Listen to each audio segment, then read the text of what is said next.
Mesdames et messieurs, amis sportifs, bonsoir. Il est 21 h à Yaou et partout en Côte d'Ivoire. C'est donc l'heure de votre émission troisième mi-temps. Le sélectionneur des éléphants de Côte d'Ivoire, Patrice Baumel, aura 2 matchs amicaux à livrer. Le premier match ce jeudi face à l'équipe de la Belgique et puis le mardi 13. Le deuxième match, ça sera face au Japon. Connaissant le niveau actuel de ces 2 nations de football, force est de se poser cette question. Éléphant de Côte d'Ivoire, quelle chance face à la Belgique et au Japon? C'est donc le thème de ce numéro 39 de troisième mi-temps. J'ai beaucoup de plaisir à présenter cette émission en compagnie de messieurs Aimé Tchétché, bonsoir. Bonsoir Sébastien. Merci d'être avec nous. Je vous en prie. Toujours fidèle à l'émission troisième mi-temps. C'est déjà une très bonne chose. Merci beaucoup. Nous avons également Amani Yao Lambert César. Bonsoir à vous, Amani Yao. Bonsoir. Merci d'être avec nous. Tout le plaisir pour moi. Et puis Dago Charles, un habitué donc de troisième mi-temps qui est également installé. Nous saluons au passage notre ami Benson Pierre Aka qui suit et Koulibaly et Seydou qui suivent en ce moment cette émission. Koulibaly qui se trouve du côté de Korogo. Nous pensons que là-bas, le stade progresse. Merci beaucoup à vous, messieurs. Mission tout risque signé Patrick Baumel. Cet élément que je vais vous proposer est également signé Salif Bey Ouattara. Après 3 saisons sans convocation chez les éléphants, Yao Kwasi Gervais, dit Gervinho, signe son retour en sélection. 1 an après avoir annoncé sa retraite internationale, Sérédié réapparaît chez les éléphants. Akpa pour Jean-Daniel refait surface. Pendant ces 8 longs mois de silence, Patrice Baumel semble avoir travaillé sur ses fiches avec pour objectif principal d'avoir un savant dosage d'expérience, de jeunesse et d'efficacité au sein de la sélection. C'est sûrement pour cette raison qu'il a amené de nouvelles têtes en sélection, comme le tonitruant attaquant du Koweït Sporting Club, Djouma Saïd, âgé de 28 ans, ou le prometteur défenseur de l'Olympique lyonnais, Sinali Diomandé, âgé de 19 ans. Un peu comme Hervé Renard, qui avait surpris l'opinion sportive ivoirienne à l'été 2014, avec des garçons comme Eric Bailly et Wilfried Canon. À cette époque, les éléphants avaient pu resserrer les rangs au niveau de la défense et le coaching s'était avéré finalement payant avec à la clé le trophée de la CAN 2015. L'histoire va-t-elle se rééditer avec Patrice Baumel? Le nouveau groupe peut-il être remanié après ces 2 matchs amicaux? La Côte d'Ivoire joue contre 2 adversaires coriaces. La Belgique, première nation du foot mondial, et le Japon, première nation du foot asiatique. Baumel a donc des sparring partners assez crédibles à la dimension de match de Coupe du Monde pour mieux cerner les insuffisances de son groupe. Dans cette perspective, Baumel a-t-il laissé hors de sa liste des joueurs importants? Le problème de Brassard peut-il ressurgir? Le projet de reconstruction et de rajeunissement de la sélection en vue de la CAN 2023 a-t-il été abandonné au profit des résultats immédiats? Quelles sont les chances de Patrice Baumel avec ce nouveau groupe? Messieurs de la troisième mi-temps, la parole est à vous. Merci à vous, Salif Ouattara. Je rappelle le thème de ce numéro de troisième mi-temps. Éléphant de Côte d'Ivoire, quelle chance face à la Belgique et le Japon. Messieurs, vu donc le classement FIFA, est-ce que la Côte d'Ivoire a des chances devant ces 2 nations de football? On va commencer avec vous, Tchétché Aimé. Ben, écoutez, chance, moi je ne sais pas, et ce n'est pas ça qui m'intéresse face à 2 équipes. Hein. Le fait est que la Côte d'Ivoire a besoin de bâtir une nouvelle équipe. C'est ça le plus important. Et donc des sparring partenaires qui sont la Belgique, première nation au monde au rang FIFA, le Japon, première nation au niveau de l'Asie, ce sont de très bons partenaires. Maintenant, c'est à Baumel de voir ce qu'il peut tirer et ce qu'il doit tirer de ces 2 rencontres. Pour moi, c'est l'essentiel. Parce que ça va lui montrer l'ampleur du travail à faire. C'est vrai qu'il n'a pas beaucoup de temps, mais ces 2 matchs lui permettront certainement de voir la charge à venir. Amani Yao? Oui et non. Oui, parce que après tout, c'est un match de football. C'est 2 rencontres, pardon, de football. Et quand on va à un match, c'est pour les gagner. Mais je pense que c'est plus pour préparer son équipe. Parce que Baumel, la difficulté, c'est son contrat et il est arrivé là dans une mission kamikaze. Parce qu'il y a 3 objectifs pour les éléphants. Premier objectif, à court terme, se qualifier pour la CAN, la prochaine CAN. Le deuxième objectif, à moyen terme, j'allais dire, il y a la CAN et le mondial 2022. Et le troisième objectif à long terme, c'est la CAN que nous organisons dans 3 ans. Et le temps passe vite. Donc il est arrivé dans une situation très difficile, mais pas impossible.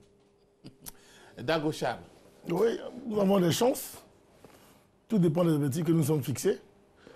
Déjà, force est de reconnaître quand même que l'équipe de Côte d'Ivoire, c'est vrai que ce n'est pas la même. On avait déjà fait match nul avec l'équipe de la Belgique, depuis partout. Donc ça veut dire qu'il y a des fortes chances que nos garçons puissent aussi rééditer l'exploit. Pourquoi pas même venant à bout de cette équipe belge qui, elle aussi, n'est pas aujourd'hui au sommet de sa forme, hein, parce que avec un Eden Hazard qui est blessé, il y a beaucoup d'absents là-bas aussi de ce côté. Et puis les joueurs belges ne sont pas aujourd'hui au top niveau. Donc c'est possible. Maintenant, quel est l'objectif que voilà, nous sommes assignés en choisissant de tel calibre? Voilà la véritable question. C'est peut-être certainement sortir un bon petit noyau, une bonne ossature, et puis par rapport à cette ossature-là, nous permettre d'attaquer de fort belle manière ces 2 rencontres face au Madagascar.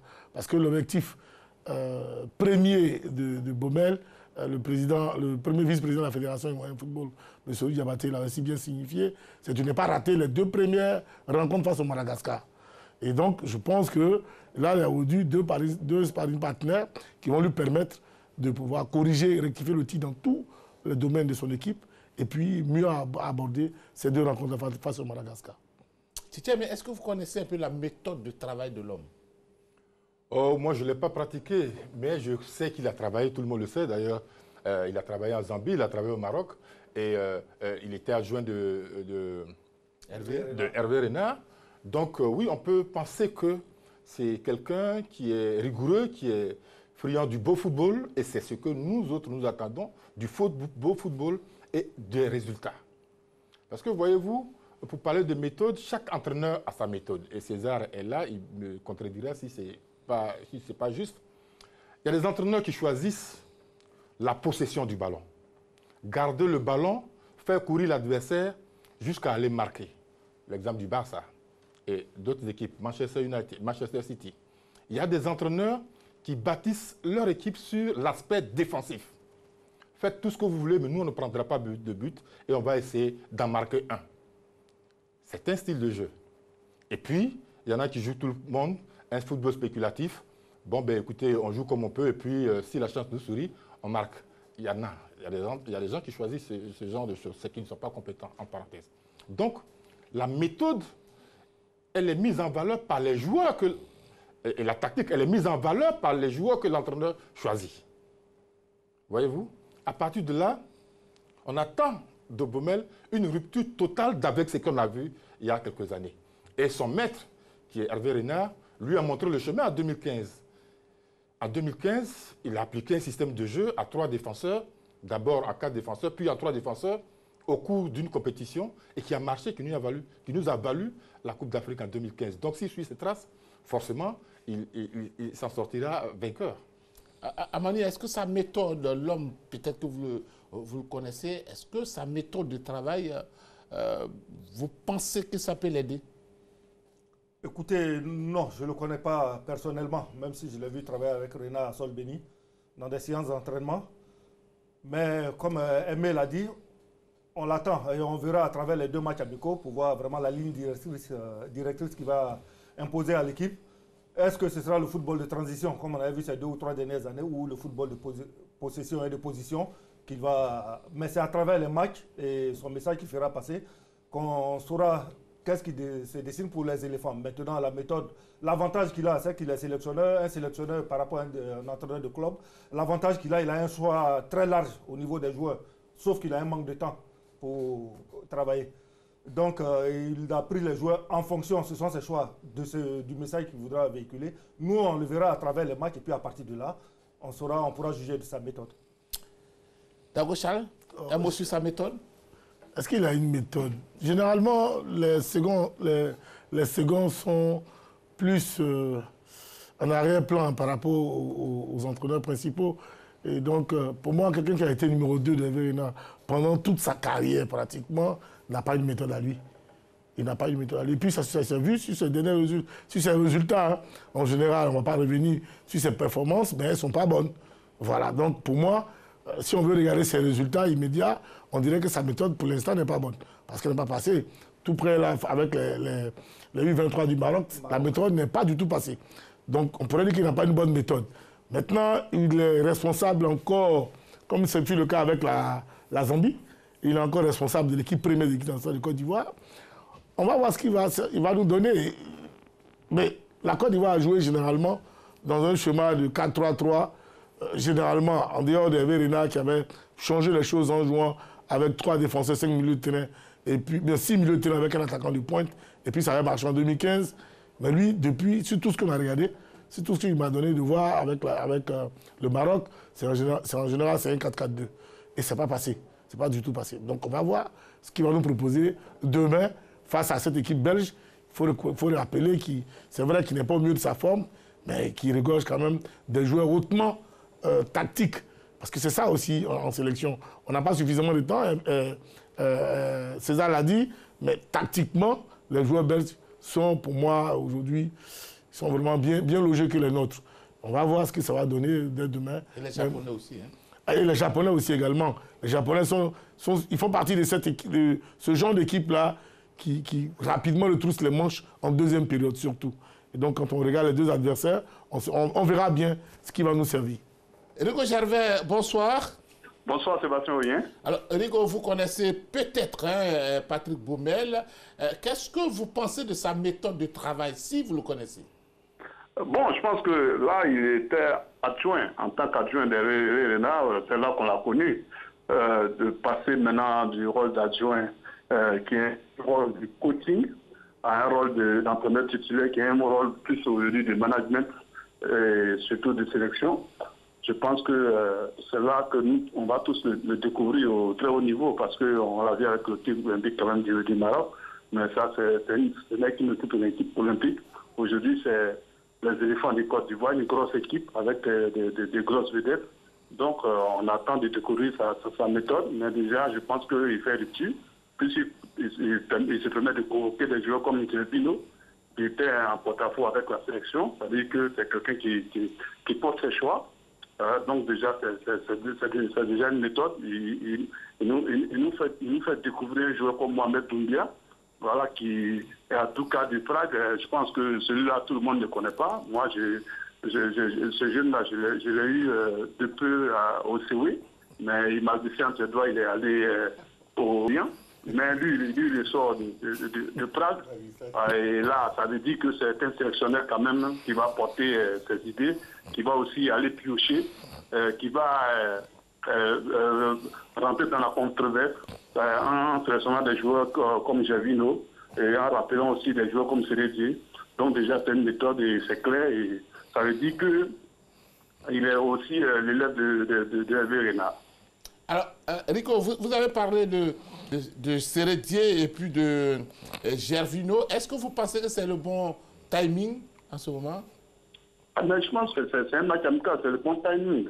C'est pas lors d'une phase finale ou bien qu'on va commencer à essayer les joueurs. C'est un match amical. Rappeler Chéri Michael et autres, tout ça, c'est maintenant qu'il faut le faire. Il faut faire les essais. Essayer Djuma Saïd, tout ça, c'est maintenant.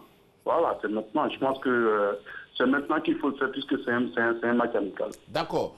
Amani, est-ce que vous partagez son avis, le rappel de Gervinho, de Seredier, c'est le bon timing? Oui, s'ils sont performants en club, et Gervinho les demeurait, ainsi que Seredier. Bon, ce qui me gêne un peu, c'est que Seredier avait annoncé sa retraite. Son âme et conscience. Pourquoi revient-il? Ça dépend des discussions qu'il a eues avec le sélectionneur. Maintenant, quand vous regardez sa liste, tous les joueurs qui ont été champions d'Afrique en 2015 et qui sont encore performants en club, il les a appelés. Son discours m'a plu parce qu'il a dit ancien ou nouveau, il a appelé que des joueurs qui sont performants en club. C'est-à-dire que des joueurs qui jouent. Et la sélection doit être réservée aux joueurs qui jouent et qui sont performants en club. Ça, c'est le but minimal même de composer l'équipe. Gervinho, j'ai dit que c'est un profil qui manquait depuis 2-3 ans. Faut pas, il a manqué de l'explosivité, de la percussion, de la finition devant. Il marque ou il fait marque. 8 ballons sur 10 avec lui finissent dans la surface de réparation. Donc voilà, Sérédié va apporter son expérience. Il faut des joueurs d'expérience. Les jeunes, ils ont pour eux leur fougue, leur vivacité, leur état d'esprit et il y a des échéances à venir. Ils voudront montrer qu'ils ont des crocs. Pour apporter quand même, il faut de l'émulation et avec eux, il y a beaucoup de spontanéité. Donc dans l'ensemble, mais après, comme Dago Charles l'a dit, au football, il y a une seule vérité, c'est les victoires et c'est la vérité du terrain. C'est sur ça qui sera jugé. Tchétché, mais quelle est votre réaction sur les choix de Patrick Baumel concernant Sérédié, concernant Gervinho? Oui, mais je voulais d'abord rappeler que sur la méthode, il y a la prise en main de l'équipe qui est très importante. Quand il reçoit les sélectionnés, il doit leur tenir déjà un discours qu'il fait, qui montre sa présence. Une main de fer dans un gant de velours pour maîtriser déjà ses joueurs et son vestiaire. C'est très important. Alors quand on a des vétérans qui reviennent comme Gervinho, il revient à mon avis parce qu'il est très très en forme avec son équipe. Sérédié, c'est vrai que c'est un peu gênant. Bon, pour certains, entre guillemets, c'est gênant parce qu'il a pris sa retraite, mais il n'a pas pris... il a pris sa retraite avec les éléphants. Donc, il peut être parti parce qu'il ne s'entendait pas avec l'entraîneur. Il a vu certaines choses qui ne marchaient pas avec lui. Bon, donc, en tant que doyen, il y a des choses qu'il n'acceptait plus. Il a demandé à partir. Aujourd'hui, il a un nouvel entraîneur qui lui demande de revenir. S'il se sent la capacité de porter encore le maillot orange, blanc, vert, eh bien, il n'y a pas de raison qu'il ne revienne pas. Il n'y a pas de raison qu'il ne revienne pas. En plus, l'expérience du terrain, l'expérience des vestiaires, etc. Donc, ils peuvent apporter quelque chose à cette équipe. La hargne, la détermination. Parce que c'est de ça qu'il s'agit aussi. Dago Charles? Non, mais moi, je suis au contraire, je suis très content qu'il ait appelé Sérédié et puis Gervinho. Parce que tout est une question de projet. Voyez-vous, Kamara Ba n'avait pas appelé Gervinho en son temps parce que lui, selon lui, c'était dans une projection de 2023. Il n'avait pas envie de rempiler un certain nombre de joueurs de couloir voilà, dans son équipe. Maintenant Baumel, on lui demande de bien négocier les 2 matchs à venir. Quand on te met dans une telle pression de victoire immédiate, tu es obligé de jouer avec des joueurs pour obtenir ces résultats immédiats. Et là, tu n'es pas dans une projection, tu n'as pas besoin d'attendre 2023 pour pouvoir jouer. Donc, pour ça, il peut prendre un garçon comme Gervais, qui est actuellement très en forme, et avec lequel on peut négocier d'ici encore 1 an, 2 ans en équipe nationale. Ça, c'est encore possible. Avec lui, on peut parler de résultats immédiats par rapport aux qualités dont il jouit. Ensuite, quand on prend le cas de Sérédié, bon, on parle de retraite, mais en réalité, au football, il n'appartient pas à un joueur de dire que je vais à la retraite. C'est le sélectionneur qui te met à la retraite. Parce que tu peux dire je vais à la retraite, et puis quand on te convoque, tu dois venir. Zidane l'a dit, hein. Voilà, ça c'est tout à fait très bien à préciser. Zidane l'avait dit, on l'a rappelé, il est parti au mondial. Sérédié l'a dit, Patrick Baumel a besoin de lui, ils ont discuté. L'équipe nationale de Côte d'Ivoire a besoin de lui, il est venu. Alors, Rico, donc c'est tant mieux. Rico, vous êtes là? Oui. Alors, Rico, vous pensez qu'il n'aura plus de problème de capitana, hein? Bon, je pense qu'il ne faudrait pas ressurgir ce genre de choses parce que ça ne va pas servir à quelque chose. La hiérarchie, c'est le coach quand même qui doit pouvoir... il doit avoir un plan clair. Je pense que ces problèmes d'ego là, il faut qu'il imprime de ça parce que la Côte d'Ivoire a vraiment besoin de plus de choses que ça. D'accord. Je pense que ça va être une très bonne chose. Messieurs, on va maintenant se tourner vers vous. Chacun a proposé une équipe type. On va commencer par l'équipe type proposée par Amani Yao Lambert César, qui donc a parlé de Sylvain Bowo comme gardien de but. Et puis, il y a Canon Wilfried, Lamine Koné, Eric Bailly, Serge Aurier, Konan Ghislain, Franck Kessié, Sérédier, Gervinho, Max Gradel, Wilfried Zaha, c'est ça? Comment vous justifiez vos choix? Oui, c'est à travers sa causerie avec la direction technique nationale. Lorsque le DTN et les autres sélectionneurs, les sélections en dessous de l'équipe A avaient parlé de faire jouer les sélections en 4-3-3, Baumel avait participé à cette réunion et il a dit qu'il n'était pas figé. Quand un entraîneur vous dit qu'il n'est pas figé, c'est-à-dire qu'il utilisera la meilleure formule. Il n'est pas figé sur le 4-3-3 avec une pointe basse ou deux pointes basses, peu importe pour lui. Il utilisera la meilleure formule pour lui, pour faire gagner les éléphants, parce qu'il est dans une urgence où il faut gagner. Donc faire revenir ces joueurs-là, je me suis dit et je reste persuadé qu'il reviendra peut-être au 3-5-2 qui a marché en 2015 avec Bowo dans les buts. Pratiquement la même défense, Canon Wilfried, Eric Bailly, Lamine Koné qui va remplacer Kolo dans ce dispositif-là. Serge Aurier à droite qui était déjà là. Konan Ghislain dans le couloir à gauche et puis deux récupérateurs qui seront Franck Kessié et Sérédier pour apporter plus de poids, plus d'énergie et plus d'engagement, surtout gagner les duels au milieu de terrain et une triplette d'attaque, Gervinho, Mas Gradel et Wilfried Zaha ou Djouma Saïd. Maintenant avec Wilfried Zaha, Gradel et Gervinho, c'est de savoir qui est-ce que sera à la pointe. Gervinho de Crystal Palace à Zaha, Gradel à Toulouse sur certains matchs jouant en 9,5, donc je pense que vous m'avez de permutation, persuadé qu'il reviendra à ce 3-5-2. On réagit sur partager ses choix ou bien vous pensez qu'il y a quelque chose à régler là-dedans? Les joueurs qu'il a sélectionnés là sont bien à leur place, hein, dans l'axe. Puisque apparemment,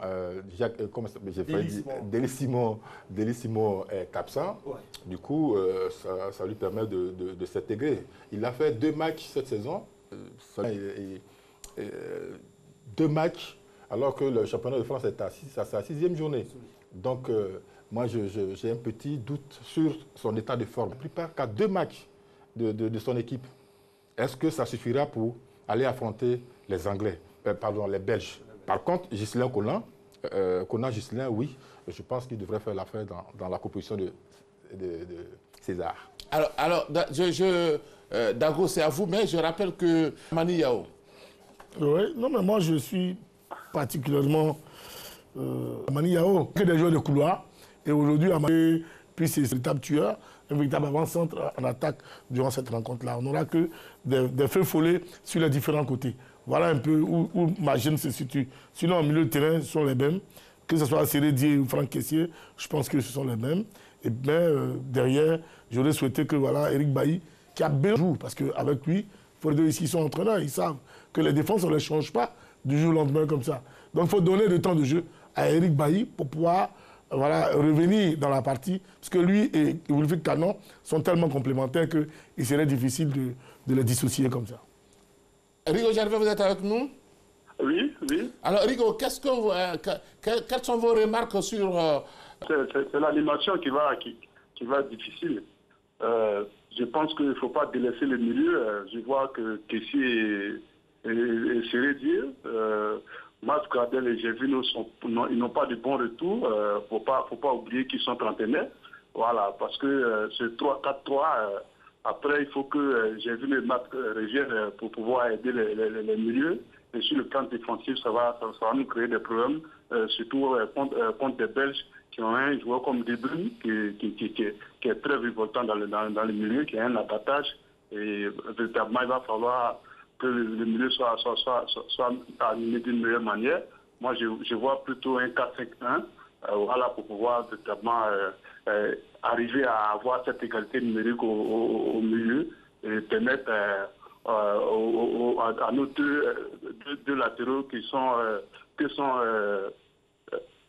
le latéral droit et le latéral gauche, Ghislain, de pouvoir véritablement jouer leur rôle, une défense à 4 tranquillement avec un Aurier qu'on a revu à Tottenham très en forme, qui pourrait véritablement animer son couloir et poser des problèmes aussi avec des centres, Ghislain à gauche avec des centres aussi, permettre à Sérédier et Kessié de contenir les gens et mettre un milieu offensif avec eux pour pouvoir distribuer des ballons aux 3 attaquants qui pourront véritablement poser des problèmes à la défense belge. D'accord. On va maintenant voir le 11 probable de Tchétché Aimé qui a choisi. Au niveau du gardien de but, il n'y a pas de changement. C'est Sylvain Bouwo, Serge Aurier, Kano Wilfried, Traoré Ismaël, Deli Simon, Séré Dié, Franck Kessié, Jean-Michel Seri, Wilfried Zaha, Christian Kwame, Max Gradel, c'est ça? Oui, tout à fait. Comment vous expliquez vos choix? C'est une équipe qui sera disposée en 4-3-3, c'est-à-dire 4 défenseurs, 3 milieux. Donc, au niveau de la défense, Bobo Sylvain, c'est vrai que c'est le meilleur des 3. Et puis, Serge Aurier, c'est le capitaine de l'équipe. Canon Wilfried, il est en compétition puisqu'il s'entraîne régulièrement avec son équipe de Pyramide, qui est finaliste d'une compétition africaine.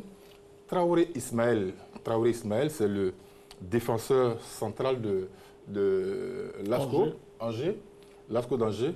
En 6 matchs, il a marqué 3 buts cette saison. Il est dans une forme excellente. Au milieu de terrain, on revient à ce garçon qui serait Dié. Son retour est salutaire parce que, vous savez, généralement, quand la Côte d'Ivoire bénéficie d'un corner, ce corner-là se retourne contre nous. Parce que, généralement, il n'y a pas de... Celui qu'on appelle, comment vous appelez ça, César? Celui qui coupe les actions. Les trajectoires. Celui qui coupe les trajectoires des balles. Et ça manquait, depuis que Sérédi est parti, ça manquait énormément à notre équipe. Donc, avec lui, Franck Kessié, qui peut récupérer le ballon et relancer également.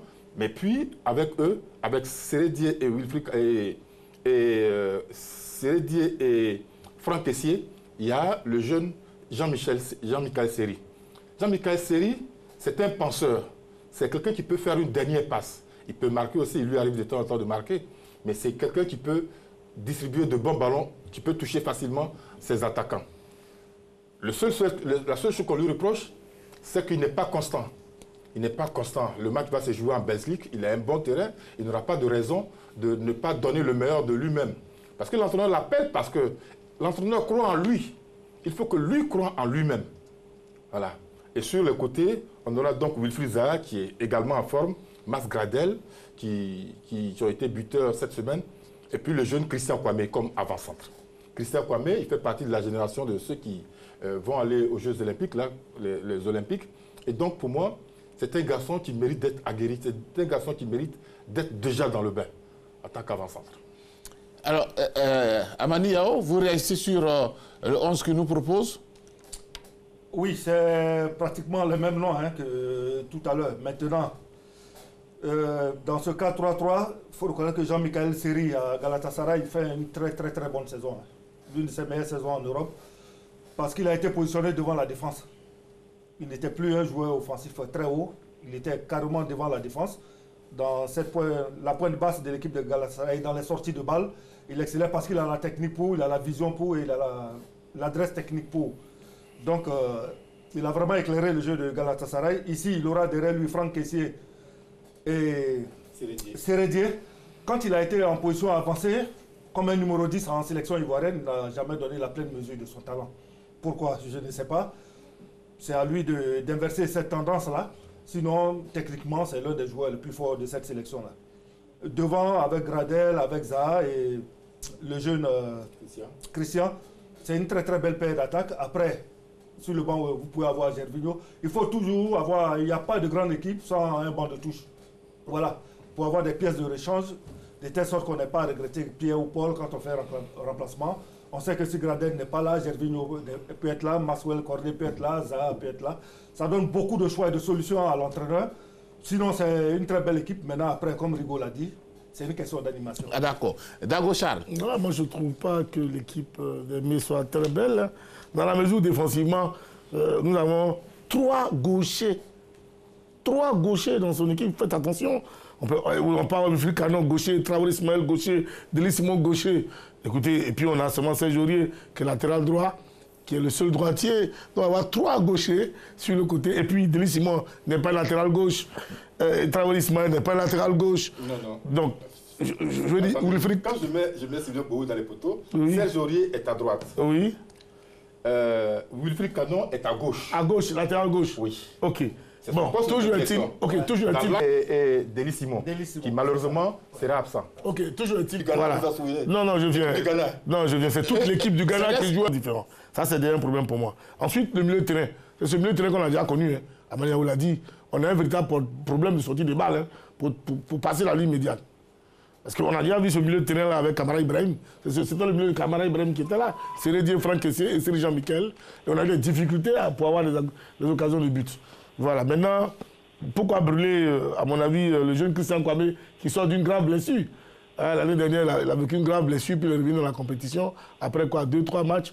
Pourquoi le griller tout de suite là, en le mettant... 3 matchs. Oui, je suis d'accord. Mais là, on parle de l'équipe nationale. Vous savez que le maillot est très lourd. Et il suffirait, parce qu'il a joué en Olympique, c'est pas pareil comme en équipe nationale.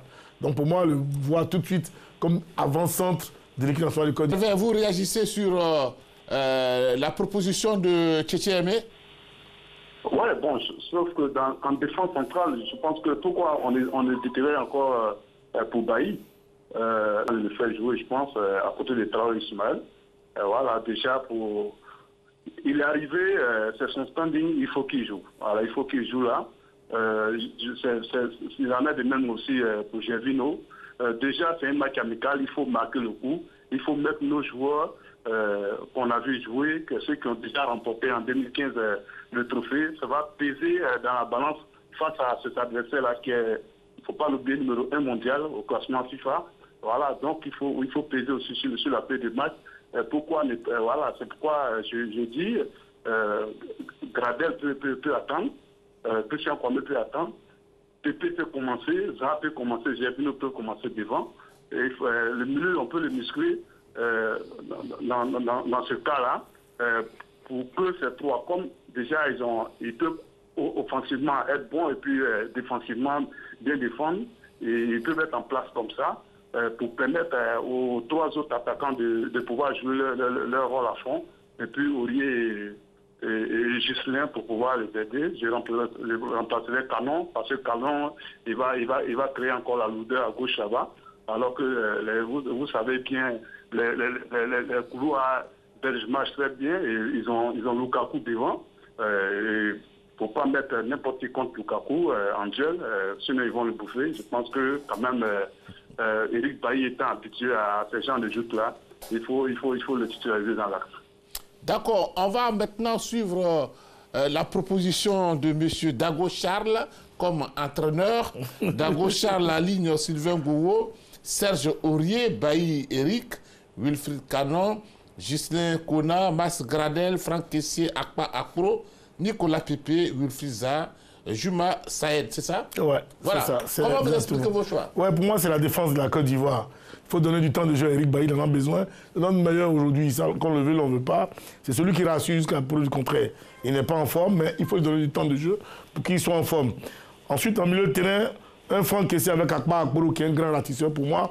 Les deux en 2 demi-défensifs, ça serait très intéressant. Et puis Mas Alain Gradel sur le côté, Zaha sur un autre côté, Pépé et Juma Saïd qui lui a besoin parce qu'on n'a pas un avant-centre. Il nous faut, Juma Saïd est là comme buteur maison au niveau du Koweït Club. Il marque suffisamment de buts, finit meilleur buteur de la Champions League asiatique. Ce n'est pas quand même donné à tout le monde. Donc pour moi, on a un avant-centre dans ce groupe-là aujourd'hui. Il faut le mettre en exergue. Et puis, à côté de lui, avoir Pépé, qui lui aussi a besoin de temps de jeu, qui a besoin d'être rassuré. Voilà un peu comment je dispose un 4-4-2 avec 4 défenseurs, 4 milieux de terrain. Parce que Gradel, il peut descendre, Zaha un peu moins, mais 2 pointes, où Pépé tourne un peu autour de Juma Saïd. Réaction, Tchétché-Aimé. Oui, mais Charles prend un peu le même et il recommence en fait. Le même que j'ai pris tout à l'heure, il recommence parce qu'il a Serge Aurier, il a Eric Bailly qui fait la différence et il a Wilfried Canon. Non, et il a tout simplement jugé le fait que les joueurs que tu as alignés sont tous débauchés en fait. C'est la même chose. Oui. Mais c'est très bien que dans l'équipe nationale du Ghana, au Brésil, partout, les gauchers, ce sont les meilleurs. Ils sont habitués. Ils sont habitués, donc c'est leur pied favori. Comme tu peux avoir dans une équipe rien que des droitiers, ça n'apporte pas grand-chose en fait. C'est très bien.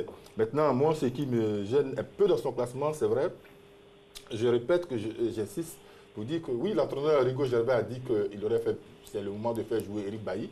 Moi, je ne le trouve pas. Je pense que ce n'est pas le moment idéal pour l'utiliser, Eric Bailly. C'est vrai, il est dans le groupe. Il peut faire partie du groupe parce que c'est un cadre de cette équipe nationale. Mais il sort de plusieurs blessures. Il est à peine à la reprise. On a eu le temps de la Covid-19, ça ne lui a pas donné le temps de jeu. Je pense qu'il faut le mettre de côté pour le moment. Ensuite, Akpa Pro, bon, au milieu de terrain, oui, ça pourrait se faire puisqu'il il est en train de faire une très bonne saison avec son nouveau club. Et puis, sa paire d'attaque, il met donc Max Gradel en milieu de terrain. Pépé et Djouma Saïd. Pépé et Djouma Saïd. Gradel et Zaha sur le côté. Oui, Djouma Saïd, ce n'est pas mauvais parce qu'il est grand. Il est grand et il se déplace facilement. Du moins, ce que j'ai vu. Hein. Parce que chaque match a ses réalités. Il peut être lourd du jour au lendemain. Donc, voilà, je ne suis pas trop contre le fait qu'il soit aligné là. Amani Yao, Lambert César. Bon, quand on regarde les trois compositions d'équipe, je pense que c'est pratiquement les mêmes éléments. À un ou deux près, il y a des changements. Maintenant, il ne faut pas oublier que, quelle que soit la composition qu'il va mettre, quelle que soit l'animation qui sera là, il a 2 matchs amicaux. Les matchs amicaux sont faits pour faire des essais, tout en respectant, cherchant à trouver une notion d'équilibre. C'est ce qu'il faudra. Les matchs décisifs qui l'attendent, ce sera les 2 matchs coopérés contre Madagascar, où il n'y aura plus le temps de faire des essais. Il a 2 matchs, donc il y aura beaucoup d'essais, j'espère. Mais en même temps, on va se dessiner l'ossature de son équipe. Quand je regarde cette équipe, tout sera après une question d'animation. Akpa Pro, Franck Kessié, ce sont des besogneux au milieu du terrain, avec Sérédier. C'est leur tâche. Maintenant, c'est Nicolas Pépé. Je ne le vois pas en 9,5 derrière un attaquant. C'est un joueur qui a besoin d'espace. Et être dans le cœur du jeu comme ça, il recevra souvent le ballon dos au but adverse. Et je ne crois pas qu'il soit taillé pour ça. C'est un joueur qui s'exprime mieux sur le côté et qui a besoin de partir de loin, avoir le ballon dans les pieds pour essayer de percuter, rentrer ou déborder. Tantôt amener le centre de son pied droit. Je le verrai plus sur le côté. Max Gradel a plus la capacité de tourner autour d'un attaquant ou d'être sur le côté. Zaha s'exprime mieux sur le côté. Donc voilà, c'est une belle équipe, mais après c'est une question d'animation, comme je l'ai dit, de répartition des tâches et de ce que l'entraîneur veut. C'est à partir de là qu'on verra vraiment la méthode Baumann. Rigo, votre réaction? Bon, je pense que c'est au 4-4-2. Moi, j'ai une préférence pour le 4-3-3 parce que les éléphants, quand ils sont en 4-4-2, ils sont encore. C'est vrai que dans le temps, ils ont réussi à le faire, mais aujourd'hui, l'équipe n'a pas cette homogénéité-là. Les joueurs ne sont pas aussi complémentaires qu'on le pense. Il y a d'autres qui réchignent à la tâche, surtout dans la phase défensive. Donc, je préfère toujours ce 4-3-3-là, qui peut à un moment donné diviser l'équipe en deux, permettre aux offensifs de jouer leur rôle et aux défensifs de rester dans leur cadre pour pouvoir récupérer des ballons pour ravitailler les attaquants. Sinon, dans ce cas de figure-là, on va rester encore à subir les matchs et commettre des erreurs individuelles pour pouvoir encaisser des buts. Alors, Rigo Gervais, vous ne pensez pas que vous, les entraîneurs, vous fatiguez un peu les téléspectateurs et autres, là, avec vos schémas 4-5-1, 4-3-3, 4-4-2, tout ça, vous ne pensez pas vous fatiguer un peu tout le monde? Non, ce n'est pas fatigant. Ça se résume à une animation comme Amani l'a déjà relevé. C'est l'animation qui va changer. Le deux, c'est qu'aujourd'hui, on est clair au niveau de la configuration des éléphants. On sait qui défend et on sait qui défend aussi le moins possible. Donc, on peut facilement compenser ça par un système de jeu pour que les offensifs soient véritablement à l'aise dans leur boulot et que les défensifs arrivent à véritablement défendre. Comme à l'époque de Zidane, on permettait à Zidane de vraiment attaquer et à l'autre équipe de France de pouvoir défendre comme les Virets et autres qui récupéraient des ballons pour ravitailler les offensifs. On peut le faire dans le cas des éléphants pour permettre aux joueurs comme Wilfried Zaha, Gervin ou autres de s'attaquer à la phase offensive et permettre aux joueurs comme Sérédier, Kessié et autres de récupérer des ballons afin de les ravitailler. Porter à cette équipe actuelle? Tout nouveau joueur, sinon d'abord tout footballeur professionnel aspire à jouer dans son équipe nationale. Donc dès l'instant où on appelle l'équipe nationale, c'est une grosse motivation. Donc au niveau déjà des nouveaux, c'est le fait d'être en sélection. Ils sont plus motivés que ceux qui sont là-bas. Donc le fait même d'être nouveau en sélection, c'est déjà très bien pour le groupe. Ensuite, j'espère que l'entraîneur a fait des choix en fonction de ce dont il dispose, de sorte que ces choix-là, les choix des nouveaux joueurs, soient complémentaires. C'est ça aussi qui est important, avec ceux qui sont en place. Il faut qu'on ait des joueurs qui soient complémentaires. Et donc, si ces choix-là ont été bien faits, ce serait intéressant. Est-ce que souvent l'échec des joueurs appelés à l'équipe nationale n'est pas lié à l'accueil? Ah oui, nous à l'époque, on avait tellement chambré nos amis qui arrivaient qu'il y en a qui sont retournés, qui ont pris le cas alors qu'on plaisantait. Il y en a un qui a pris le cas, qui est reparti à Gagnois, parce qu'on l'avait simplement chambré. Et quand Yéo Marseille s'en est aperçu, il a demandé qu'on le ramène. Bon. Donc oui, ça peut participer à démobiliser un joueur s'il n'est pas costaud moralement. Mais un joueur doit être costaud. Il doit résister à toutes les pressions. Et ces nouveaux joueurs-là, ils sont jeunes. Le jeune Sinali Demandé qui joue à l'Olympique de Lyon, il a des qualités. Il a 19 ans. Ensuite, il y a Odilo Kosonou. Et quand ils viennent en sélection, c'est de apprendre à s'intégrer. Parce que souvent, l'intégration n'est pas facile. Et donc, quand un joueur est appelé très tôt, il peut être dans le groupe. Mais s'il a des qualités, s'il a un talent fou, il peut jouer déjà. L'entraîneur peut le surclasser. Enfin, l'entraîneur, dans tous les cas, il l'appelle pour qu'il fasse partie de la sélection. Donc oui, pour moi, leur présence est intéressante et elle peut certainement apporter beaucoup. Quelle est la manière la plus simple pour intégrer nouveau, Amani? Écoutez, le bizutage, comme on le dit, existe partout et depuis longtemps. Quand vous avez pu, Emile l'a vécu, donc forcément vous trouvez des anciens. Maintenant, après, il n'est pas donné à tout le monde de porter le maillot de la sélection. Ce n'est pas tous les footballeurs qui le portent. Il y a eu d'excellents joueurs en Côte d'Ivoire, malheureusement, qui n'ont pas porté le maillot. Donc, c'est vraiment une fierté. Et ce qui est bien, surtout à cette période-là, dans ce cas spécifique de la Côte d'Ivoire, pour ces jeunes-là, il faut venir bousculer la hiérarchie. Ils apportent la spontanéité, de l'envie. La CAN 2021, il y a le Mondial 2022 et il y a la CAN 2023, pays organisateur. Si ça ne peut pas vous booster, si ça ne peut pas vous motiver, donc il faut changer de métier. Donc, à eux de se battre et pas pour venir accompagner les anciens. Il y en a qui prennent de l'âge et je dis toujours, on est tous victimes des lois de la nature. Ce qui ne se régénère pas disparaît. Donc, il faut commencer petit à petit à régénérer l'équipe, mais tout doucement, parce qu'une équipe uniquement de jeunes, vous risquez de vous casser la figure. Avec trop d'anciens aussi, ça va être difficile parce que la compétition, elle est rude. Rigo Gervais, comment vous faites pour intégrer vos jeunes, vous? Bon, je pense que c'est l'ordre de l'entraîneur. L'entraîneur doit déjà booster individuellement le joueur, le mettre en confiance, parce que c'est une question d'état d'esprit. Et quand l'état d'esprit est là, je pense que le jeune peut aller, parce que l'entraîneur, au départ, doit pouvoir endosser son échec. Voilà, parce que c'est de là que tout part. S'il échoue, que l'entraîneur endosse, pour que lui soit libéré, pour pouvoir se lever facilement. On a vu l'intégration réussie de Yaya Touré. Il était très jeune. Dans un groupe de enfants, il a pu s'imposer, même si on dira que c'était des académiciens, mais c'était quand même chacun défendait son pain. Et il était si jeune qu'il a su défendre son pain. Donc je pense qu'il c'est d'avoir le caractère aussi, même si on a le coup de pouce de l'entraîneur, c'est d'avoir ce caractère-là, d'être au niveau. Et je pense qu'il faut aussi le tenter pour Christian. Christian qui est en championnat d'Italie. Aujourd'hui, on a la recherche de cet attaquant-là qui va prendre le relais. Les autres attaquants sont partis, c'est le plus jeune, c'est celui qui arrive. Il est au très haut niveau en championnat d'Italie. Il faut déjà le responsabiliser, le préparer aux jours difficiles. Même si on sait qu'il y a Djouma Saï qui peut le relayer, qu'il y a Louis Zaha qui peut aussi l'aider dans cette tâche-là. Alors, Dago Charles, il y a quand même l'absence de Wonlo Koulibaly, Komarache, Ibrahim Sangaré. Ils n'ont pas leur place en ce moment? Écoutez, il y a seulement 23 places. On n'a pas dit 18 sur la feuille de match. Donc on pourrait épiloguer ce soir en parlant de... Il aurait dû appeler la fête.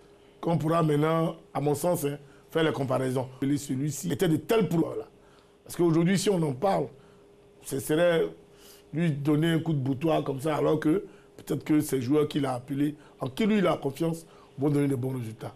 Ça n'enlève en rien la qualité qu'on peut trouver à Wolo Koulibaly, à Komara Cheikh, des jeunes gens qui étaient prometteurs sous Kamara Ibrahim. Aujourd'hui, on ne les a pas appelés, mais je reste persuadé que la porte de la sélection n'étant jamais fermée à un joueur, s'il continue de travailler, pourquoi pas, ils peuvent revenir en sélection. Donc pour moi, la seule absence qui me gêne un peu, c'est celle de Sangara Ibrahim. Parce que ce garçon, force est de reconnaître quand même qu'il a été l'un des meilleurs champions français. Il vient de signer un gros contrat au PSV Eindhoven. Ne pas l'avoir en sélection, pour moi, c'est pas... ça m'a un peu gêné. Mais la porte de la fédération, la porte de la sélection étant toujours ouverte, je pense qu'il va revenir en sélection parce qu'il aura les Coupes d'Europe pour lui.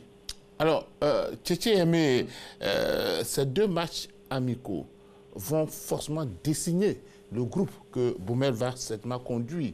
Donc, d'où l'importance de ces différentes rencontres. Vous pensez qu'il pourra sortir un groupe pour affronter la compétition à venir? Oui, il pourra forcément, il doit forcément sortir un groupe à l'issue de ces 2 rencontres, parce que c'est l'objectif. Sinon, il n'aura pas fait son travail. Un groupe de titulaires et de remplaçants. Et les 3 autres qui peuvent être à tout moment sur la liste en cas de défaillance. On joue pour en aller-retour. En aller-retour. Et Madagascar, et je voulais attirer l'attention des gens dessus. Madagascar joue là le 10.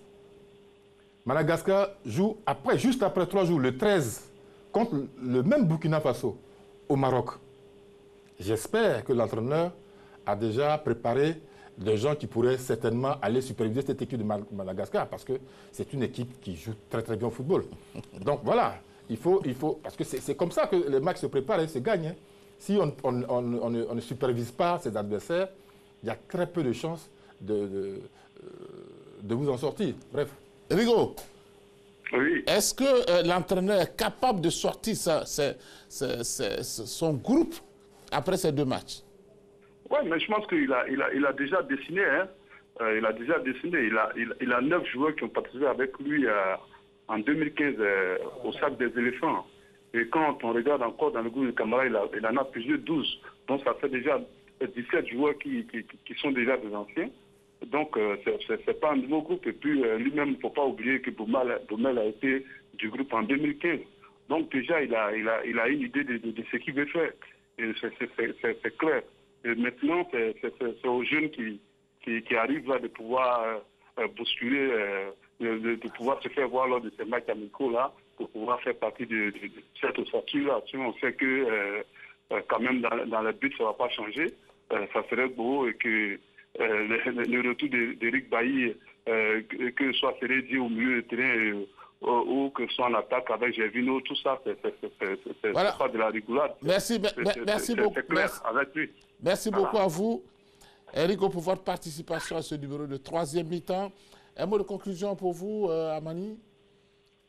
C'est de leur souhaiter bonne chance et qu'ils nous présentent un bon spectacle, tant contre la Belgique ou le Japon. De toute façon, dans ces 2 matchs, il y aura un match où il va mettre l'équipe type, parce qu'il y aura un match d'Europe, du monde, la Belgique, ou contre le Japon. Souvent, c'est sur le 2e match qu'on essaie de mettre l'équipe type, mais là, comme il joue la Belgique, donc... je pense qu'il n'aura pas de problème de capitaine, hein, de brassard. Hein. Il a intérêt à régler ça rapidement. Merci. Et vous? J'ai bien voulu vous poser toutes ces questions, mais j'essaie de dire la réponse que vous allez me donner. Vous êtes satisfait déjà? On n'a pas eu les bruits de couloir, ça veut dire que la question est déjà réglée. D'accord, merci beaucoup à vous, messieurs. Vous avez vu que vous êtes en train de me dire que le temps est court, mais nous avons passé pratiquement 1 heure à parler de ces 2 matchs qui vont se jouer jeudi. Et donc, ce jeudi, on aura à 18h15 le plateau aussi, comme Cyril ici nous le permet bien. Hein, on aura le plateau du match. Et puis le match lui-même est à 18h45. C'est donc demain, ce jeudi. Et puis, bon, merci. Bonne suite de programme sur RTI 2.